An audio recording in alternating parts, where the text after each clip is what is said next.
President, last week's Judiciary Committee hearing gave senators the opportunity to hear directly from President Biden's nominee to the Supreme Court, Judge Ketanji Brown Jackson, to help them decide whether she's an appropriate candidate for the nation's highest court. My approach to deciding whether or not to vote for a Supreme Court nominee or any judicial nominee is pretty simple.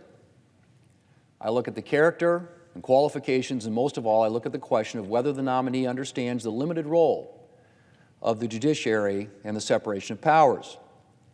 Our federal government, of course, has three distinct branches: the legislative branch, which makes the laws; the executive branch, the president and executive departments, which executes the laws; and the judiciary, which interprets the laws. Pretty simple, right? Civics 101. Too often, however, Mr. President, our colleagues on the left look to the judiciary to usurp the role of the legislative branch.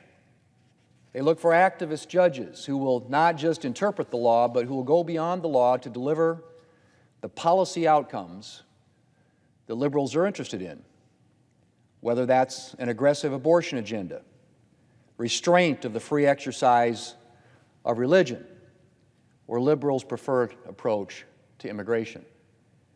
President Biden, for example, specifically noted that he would only appoint judges who could be relied on to rule in favor of Roe versus Wade and a right to abortion. Well, that's a big problem, Mr. President, because delivering specific political outcomes is not the job of the judicial branch.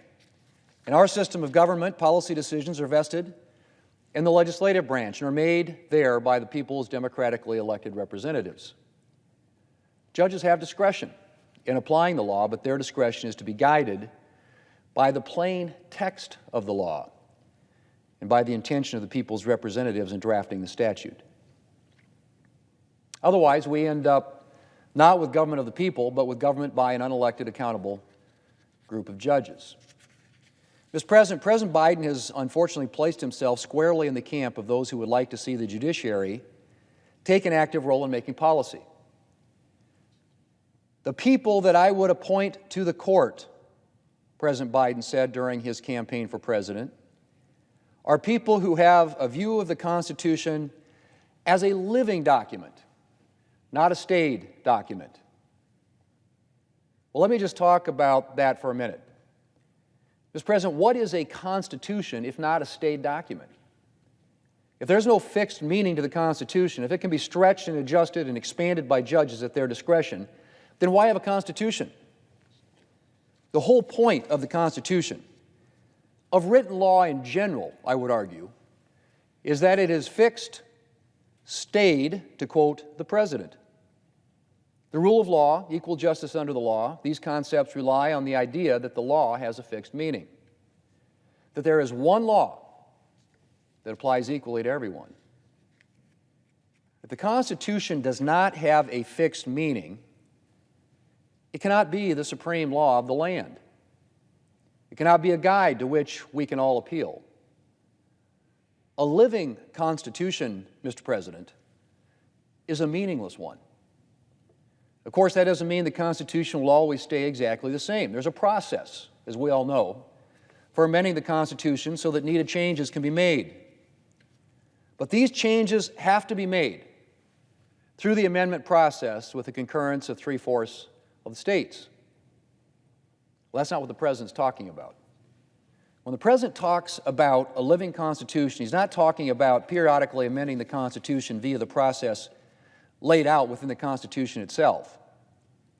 What he's talking about is nominating judges who will take it upon themselves to amend the Constitution through their rulings by finding new rights and authorities as needed to advance a particular political agenda. And that is deeply concerning, particularly when we're talking about a lifetime appointment to the highest court in the land.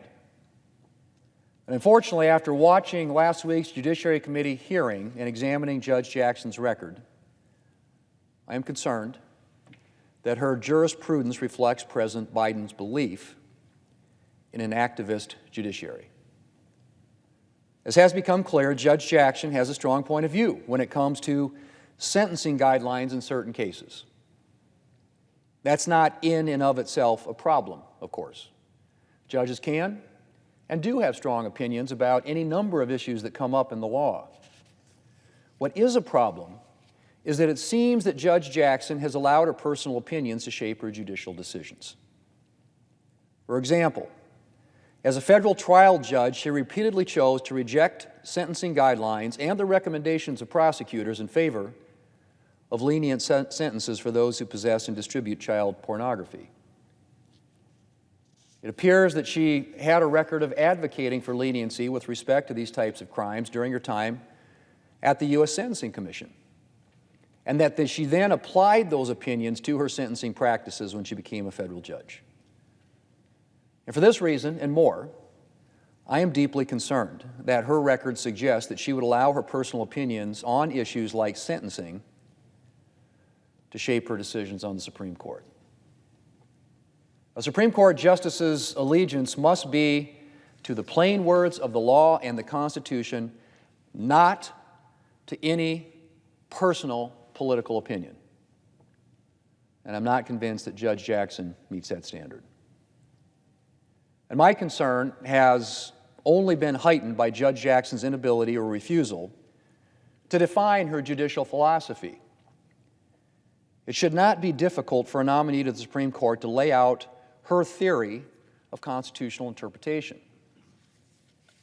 Given how often her strong personal opinions have appeared to influence her decisions as a judge, and absent a clearly expressed judicial philosophy that rejects personal opinion in favor of the plain meaning of the law and the Constitution, I am concerned that her judicial approach would follow the living Constitution model that President Biden embraces. Finally, Mr. President, I was deeply concerned by Judge Jackson's refusal to reject court packing. Court packing, of course, is a long discredited idea that has been revived by members of the far left and increasingly embraced by the Democrat Party. The idea behind it is simple. If the Supreme Court isn't delivering the decisions that you want, expand the number of justices until you can be pretty sure you'll get your preferred outcomes. The problems with this approach are obvious, starting with the question of where does it end? It's easy to envision a Democrat-led Congress packing the court with additional Democrat-selected justices, then a Republican-led Congress coming in and matching those new justices with additional Republican-appointed justices, and on and on and on. Pretty soon, the size of the Supreme Court would be approaching the size of the United States Senate. Mr. President, I can think of no approach more guaranteed to bring about a complete delegitimization of the Supreme Court.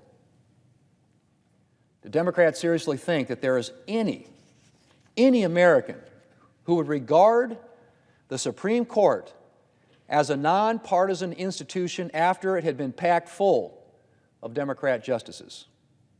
Or if it were Republicans who were advancing this court packing plan with Republican justices? Court packing would instantly turn the Supreme Court into nothing more than a partisan extension of the legislative branch. Which is why it is so concerning that Judge Jackson has repeatedly declined to oppose it. Both Justice Ginsburg and Justice Breyer spoke out against court packing during their time on the Supreme Court. So this is a subject on which Judge Jackson can and should have felt free to speak.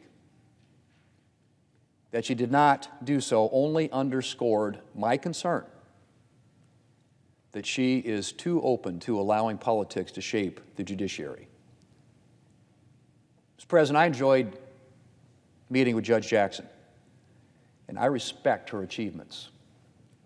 But I cannot in good conscience vote for a Supreme Court justice whose record indicates that she will allow her personal political opinions to shape her judicial decisions. The rule of law depends upon having justices who decide cases based on the plain meaning of the law and the Constitution, not on personal beliefs or political considerations. And I can only vote to confirm a justice who I believe will respect the separation of powers and the limited role of a justice and refuse to allow her personal opinions to influence her decisions on the bench.